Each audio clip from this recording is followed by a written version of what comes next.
Michaela Deprince, war orphan turned leading ballerina, dies at 29. In an impoverished orphanage in Sierra Leone, she launched to dance ballet. After being adopted by American parents, her improbable dream came true. Michaela Deprince, an acclaimed ballerina born during the Civil War in Sierra Leone, whose life story was no less fantastical than the fairy tales that inspire ballet, died on Tuesday in New York City. She was 29. Her death was confirmed by her sister Maya and her brother Erik. They said the cause was not immediately clear and declined to provide further details. Ms. Deprince crammed a career's worth of achievements into the 2010s. At the beginning of the decade, she gained notice for her role in First Position, a popular documentary by Bess Kargman about a competition that propels teenage dancers into the upper reaches of the profession. She then became a principal dancer with the Dance Theater of Haarlem before being recruited by the Dutch National Ballet in Amsterdam. She had lead roles in such major ballets as The Nutcracker and Coppelia, and she was a soloist in Cinderella and George Balanchine's Tarantella. She gained a reputation for an athletic style. The critic Rosalind Salkas credited her with spitfire quickness. In the New York Times, "Powerful is the first word that comes to mind," Dance Spirit magazine wrote in 2012. Image: Ms. Deprince flew back to the United States from the Netherlands for a cameo in Beyoncé's extended 2016 music video, Lemonade. She was sponsored by Nike. In discussions of prominent black ballerinas, she was often mentioned alongside Misty Copeland, and Ms. Copeland described Ms. Deprince, in a 2018 article in The Times, as one of today's most visible and brilliantly talented young artists. Her remarkable backstory as an orphan from Sierra Leone, included in miniature in First Position, was told in full in her widely praised memoir, Taking Flight: From War Orphan to Star Ballerina, which she wrote with her adoptive mother, Elaine Deprince. It chronicled as complete a transformation in circumstances as could be imagined.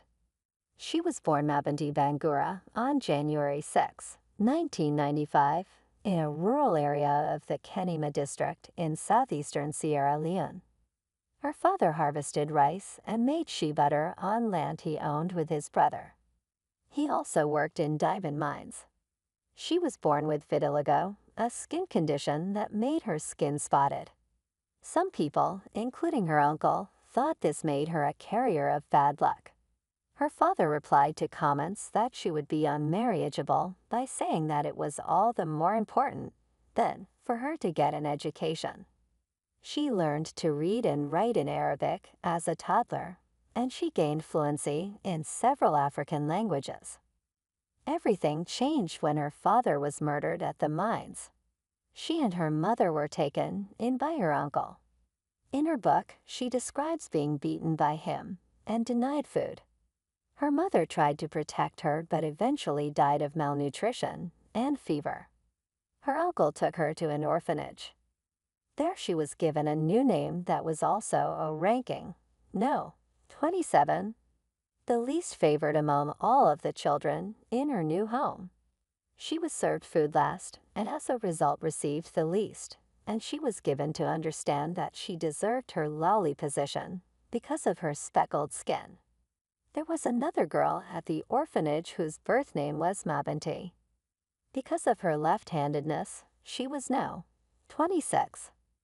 The girls became best friends. Life at the orphanage involved beatings, malnourishment, and occasional horrific sights, including the violent murder of a teacher.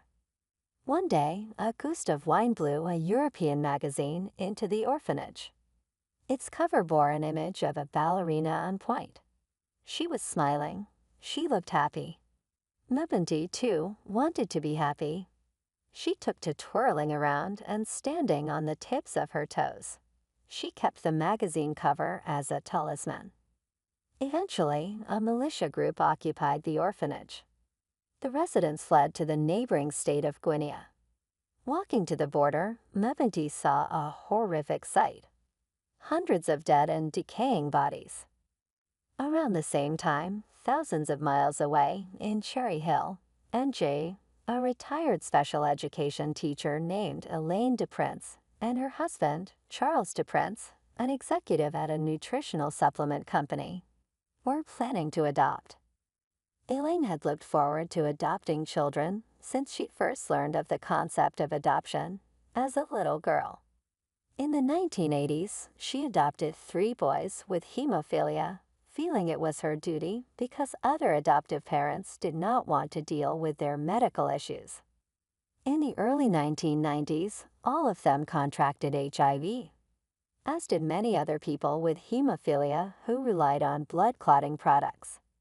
That eventually led to their deaths.